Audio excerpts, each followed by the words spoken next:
अब आज के दिन की सबसे विशेष बात, आज वैशाख शुक्ल पक्ष की तृतीया तिथि और मंगलवार का दिन है। तृतीया तिथि आज पूरा दिन पूरी रात पार करके कल सुबह 7:32 तक रहेगी। उसके बाद चतुर्थी तिथि लग जाएगी। आज अक्षय तृतीया मनाई जाएगी। वैशाख शुक्ल पक्ष की तृतीया को मनाई जाने वाली इस अक्षय तृतीया को आखा तीज के नाम से भी जाना जाता है। अक्षय तृतीया का दिन साल भर की कुछ शुभ तिथियों में से आता है। आज ही के दिन त्रेता युग का आरंभ भी माना जाता है। कहते हैं आज किए गए कार्यों से अक्षय फलों की प्राप्ति होती है। न क्षय इति अक्षय, यानी जिसका कभी क्षय न हो वो अक्षय है। लिहाजा इस दिन जो भी शुभ कार्य, पूजा पाठ या दान पुण्य आदि किया जाता है वो सब अक्षय हो जाता है।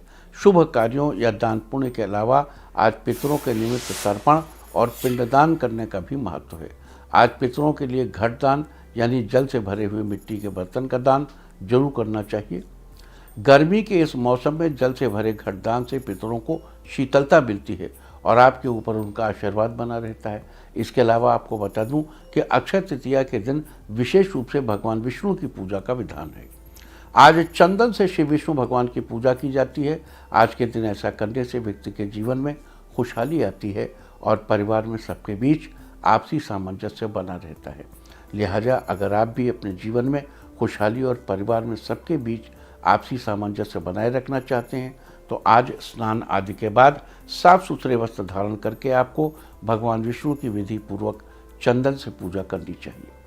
इसके अलावा अक्षय तृतीया का यह दिन क्षमा प्रार्थना का दिन भी है। कहते हैं आज कोई व्यक्ति अपने या अपनों के द्वारा किए गए जाने अनजाने अपराधों के लिए सच्चे मन से भगवान से क्षमा प्रार्थना करे तो उसके सारे अपराध धुल जाते हैं और उसे भगवान से सद्गुण का आशीर्वाद प्राप्त होता है। करहु सद्यत ही साधु समाना, आवय सभय शरण तक मोहि। प्रभु श्री राम क्या कहते हैं कि जो व्यक्ति मेरी शरण में आए मैं उसे तत्काल साधु की तरह बना देता हूँ। तो वो तो ठीक है, लेकिन बहुत अच्छे, प्रभु की कृपा अनंत है, वो किसी भी क्षण कर सकते हैं। लेकिन कुछ समय ऐसा विशेष है, उस समय में अगर बात रिक्वेस्ट की जाए तो जरूर जरूर जरूर रिक्वेस्ट मानी जाती है। तो अपनी गलतियों की क्षमा मांगने के लिए आज का दिन बड़ा ही श्रेष्ठ है। आपको बता दूं कि इस दिन का जैन धर्म में भी बड़ा महत्व है। आज जैन धर्म में वर्षी तप का समापन है। दरअसल आज ही के दिन जैन धर्म के प्रथम तीर्थंकर श्री ऋषभदेव भगवान पूरे 1 वर्ष की तपस्या पूरी करके हस्तिनापुर लौटे थे और उन्होंने गन्ने के रस से पारण किया था। ऋषभदेव भगवान की इस 1 वर्ष की तपस्या को वर्षी तप के नाम से जाना जाता है। लिहाजा आज वर्षी तप का समापन माना जाता है। तो ये थी अक्षय तृतीया से जुड़ी कुछ खास बातें। इसके अलावा आज और क्या कुछ खास है इस पर भी चर्चा करेंगे, लेकिन उससे पहले बात करेंगे आज किए जाने वाले कुछ खास उपायों की। अगर आप अपने करियर में सफलता के शिखर पर पहुंचना चाहते हैं तो आज आपको विष्णु भगवान को चंदन का टुकड़ा अर्पित करना चाहिए और उनका आशीर्वाद लेना चाहिए। आज के दिन ऐसा करने से आप करियर में सफलता के शिखर पर पहुंचेंगे। अगर आप दाम्पत्य जीवन में अपने प्यार को अक्षय बनाए रखना चाहते हैं तो आज आपको साफ जल में थोड़ा सा गंगा जल और चंदन की खुशबू डालकर श्री विष्णु को अर्पित करना चाहिए। आज के दिन ऐसा करने से आपके दाम्पत्य जीवन में अक्षय प्रेम बना रहेगा। अगर आप विद्या के क्षेत्र में उन्नति चाहते हैं तो आज श्री विष्णु भगवान को चंदन का तिलक लगाएं और उसके बाद स्वयं भी अपने मस्तक पर चंदन का तिलक लगाएं। लेकिन यहाँ ध्यान रहे कि भगवान को तिलक लगाते समय दाहिने हाथ की अनामिका यानी तीसरी उंगली का उपयोग करना चाहिए और स्वयं को तिलक लगाते समय अपनी मध्यमा उंगली यानी दूसरी उंगली का उपयोग करना चाहिए।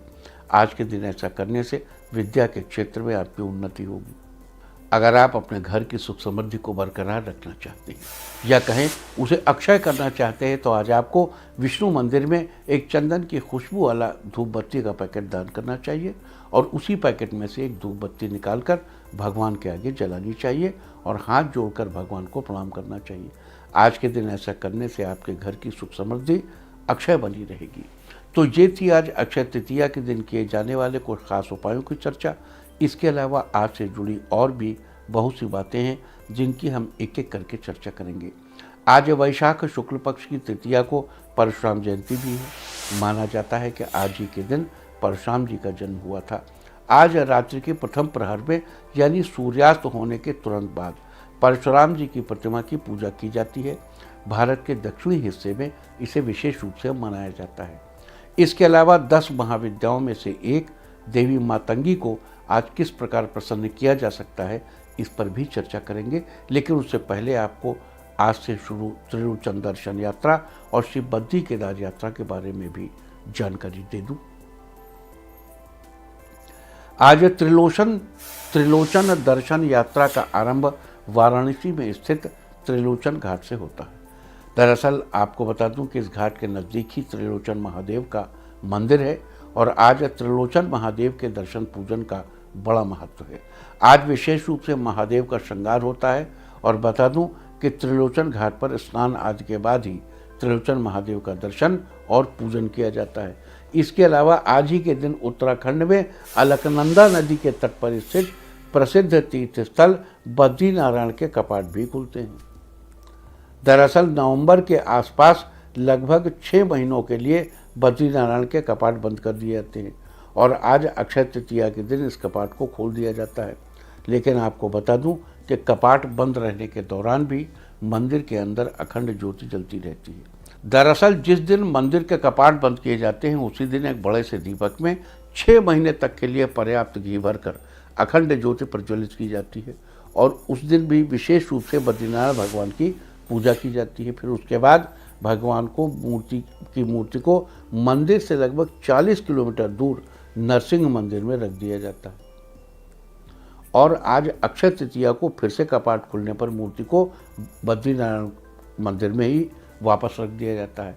इस अवसर पर बद्रीनारायण भगवान की विशेष रूप से पूजा की जाती है और श्रद्धालुगण दूर दूर से भगवान के दर्शन करने और अखंड ज्योति को देखने के लिए आते हैं।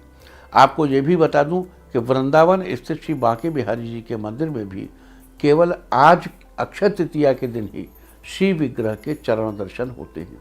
बाकी पूरे वर्ष भगवान के चरण वस्त्रों से आच्छादित रहते हैं। और अब चर्चा करते हैं मातंगी जयंती की। जैसा कि हमने आपको पहले बताया, देवी मातंगी 10 महाविद्याओं में से एक है। इनकी कृपा से सब तरह की सिद्धियों को प्राप्त किया जा सकता है। साथ ही किसी तरह के वशीकरण और संगीत के क्षेत्र में तरक्की पाने के लिए भी देवी माँ की पूजा बड़ी ही लाभकारी है। लिहाजा आज हम आपको मंत्र महारणों में दिए देवी मातंगी के 32 अक्षरों के उस मंत्र के बारे में बताएंगे जिससे आप बहुत सी सिद्धियां हासिल कर सकते हैं।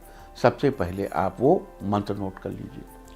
ओम ह्रीं ऐं श्रीं नमो भगवती उच्छिष्ट चांडाली श्री मातंगेश्वरी सर्वजन वशंकरी स्वाहा। फिर से बताता हूँ, फिर से पढ़ता हूँ। ओम ह्रीं ऐं श्रीं नमो भगवती उच्छिष्ट चांडाली श्री मातंगेश्वरी सर्वजन वशंकरी स्वाहा। इस मंत्र का पुरस्चरण वैसे तो 10,000 जप है, लेकिन जो लोग इतना जप न कर पाए वो 1000 मंत्रों का जप करके भी लाभ उठा सकते हैं। इसके लिए सबसे पहले आपको देवी मातंगी की मानसिक रूप से धूप दीप पुष्प आदि से विधिपूर्वक पूजा करनी चाहिए। यानी मन ही मन देवी माँ का ध्यान करते हुए ठीक इस प्रकार पूजा करनी चाहिए जैसे कि आप साक्षात देवी माँ की मूर्ति की ही पूजा कर रहे हों।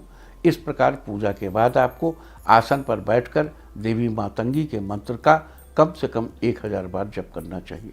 लेकिन अगर किन्हीं कारणों से आप इतने मंत्र का जप करना मुश्किल हो तो आप केवल 108 मंत्र का ही जप कर लीजिए। इस प्रकार जप के बाद मधु यानी शहद से युक्त महुए के फूलों से आपको हवन करना चाहिए। फिर ब्राह्मण को भोजन कराना चाहिए। इस प्रकार आपका मंत्र सिद्ध हो जाएगा।